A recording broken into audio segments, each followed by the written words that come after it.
na forma de interpretar, é perigoso. Tá? A maneira de dizer as coisas, você pode falar sobre um problema, você pode falar sobre uma questão até de doença, você pode falar sobre uma questão de, por exemplo, uma separação, mas tudo tem uma maneira de falar.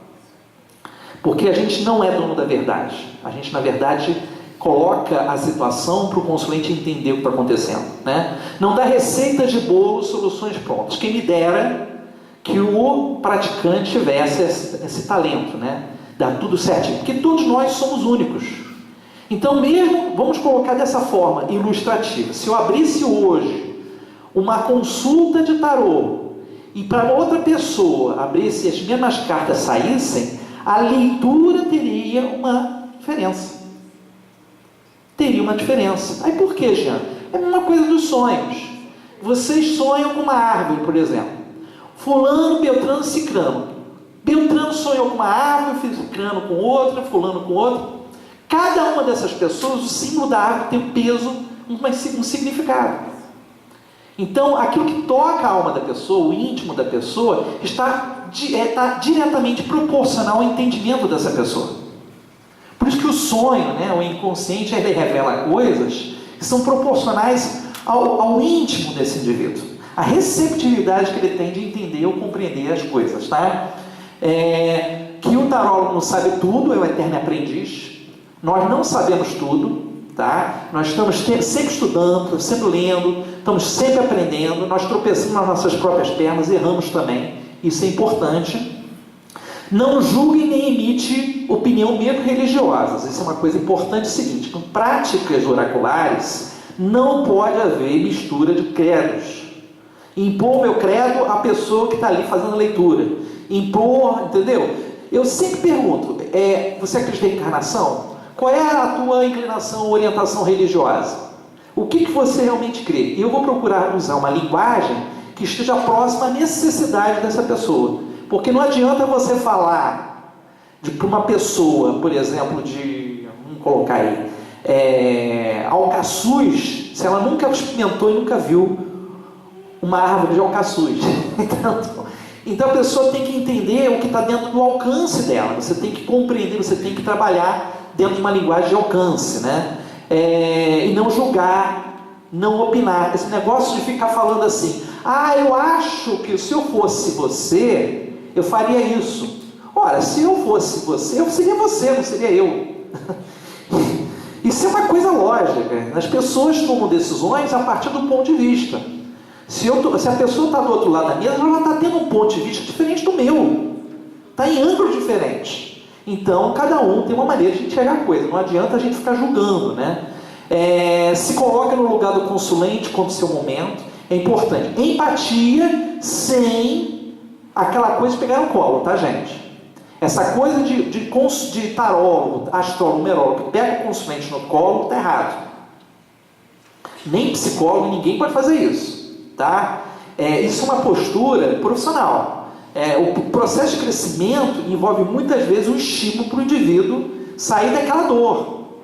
E se a gente fica tratando o indivíduo como uma criança, ele não amadurece, ele acaba tendo uma atitude infantilizada, né? Respeito, pontualidade e cumprimento do combinado. Isso é importante, que dentro do trabalho exista essa coisa, né? Porque as pessoas têm compromisso, as pessoas têm afazeres, as pessoas têm uma série de responsabilidades, então tem que ser respeitado. Dá o recado necessário através da verdade. Às vezes você não precisa falar muito, você precisa falar o necessário, falou, tocou a consciência da pessoa, o coração, isso é importante. Tem consultas que podem durar 2 horas, tem consultas que podem durar 1 hora. Por que a consulta do fulano foi mais rápida que a do Beltrano? Porque aquilo que ele precisava ouvir naquele timing é o que ele precisava ouvir. É por isso que a gente faz uma pergunta. Você tem alguma pergunta a mais? Você tem uma dúvida? Tem alguma coisa que você quer esclarecer? Não, acabou a consulta. Para que eu vou ficar enchendo de inglês? Não é verdade? Então a gente tem que falar o necessário. Não manipula a leitura. Tá? Uma coisa que eu tenho um pouco de receio, não estou generalizando, tá, gente? Esses sites que fazem consultas eletrônicas, consultas à distância, eles ficam prendendo o indivíduo, né, o consulente, naquele 1 minuto que custa R$1,49, fica prendendo, manipulando a consulta, falando o que o consulente quer ouvir e prendendo. Isso é perigoso. Então também tem que ter um bom senso. Cobrar o valor de acordo com a sua competência e condição. Cada lugar do país tem um valor, cada lugar do país, cada pessoa tem a sua carga profissional, cada pessoa tem a sua experiência, então as pessoas têm que ter bom senso de saber que o valor real, o valor digno vai ser cobrado. Pode passar, por favor. Bom, eu vou abrir para perguntas, que eu já estou aqui mais ou menos dentro, tem 10 minutos, mas 12, né? Peraí, deixa eu ver. Mais ou menos, estou dentro do horário. Para perguntas, se alguém quer fazer aqui em relação a essa breve palestra que eu procurei apresentar aqui objetivamente. Alguém quer perguntar alguma coisa? Se ninguém quer perguntar... Oi, pode falar.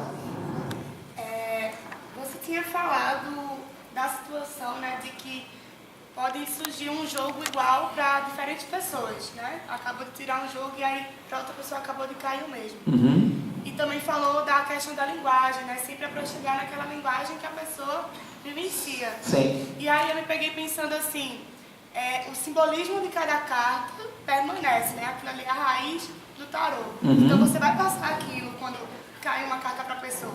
Mas e o que muda então, assim, digamos que para diferentes pessoas no mesmo jogo? O que é que vai mudar? O que eu vou falar para ela é diferente, sabe?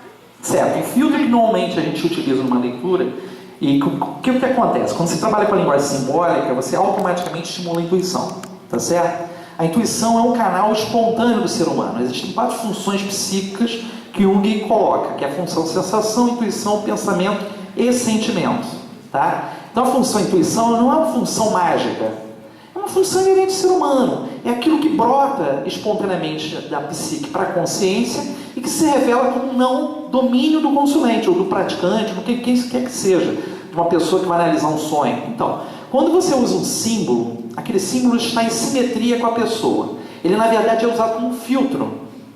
E o que vai perpassar aquele filtro é a intuição que está dentro da leitura.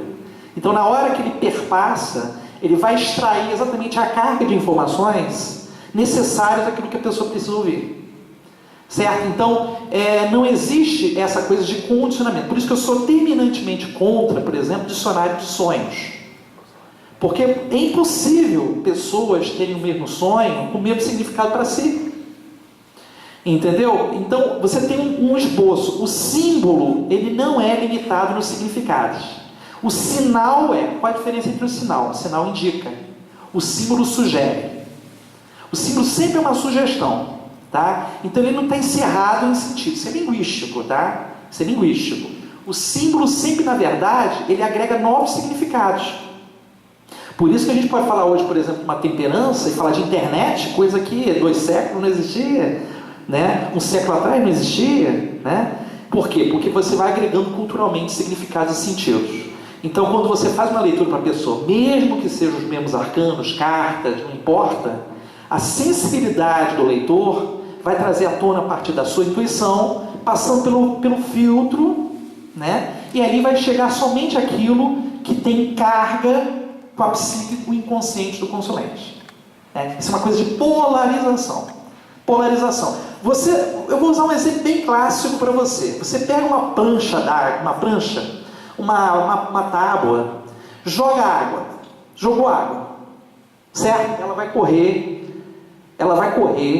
numa direção. Joga a água a segunda vez na mesma quantidade, na mesma direção. Ela não vai correr na mesma direção. Isso é polarização. Tá? O universo não obedece uma regra. Ele não é reto.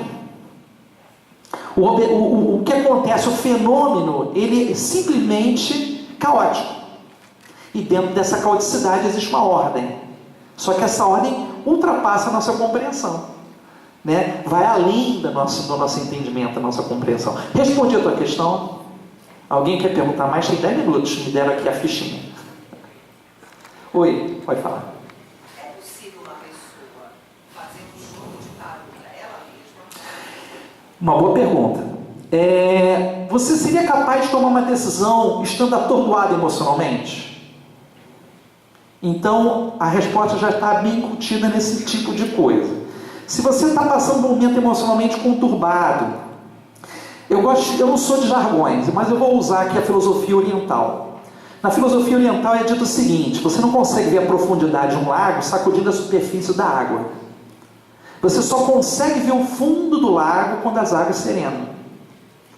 E aí aquele espelho d'água dá para você ver a profundidade do lago. É assim também no comportamento que a gente faz uma leitura. Se você tira o tarô para você, por exemplo, o tarô, o mapa nem tanto, porque o mapa é muito mais técnico. Mas o tarô para você, se você estiver polarizado emocionalmente com a questão, se você estiver angustiado, ansioso, vai sair uma torre e você vai falar assim, que isso? Eu vou tirar de novo porque eu não gostei dessa torre. Entendeu? Por quê? Porque a tendência natural da gente é selecionar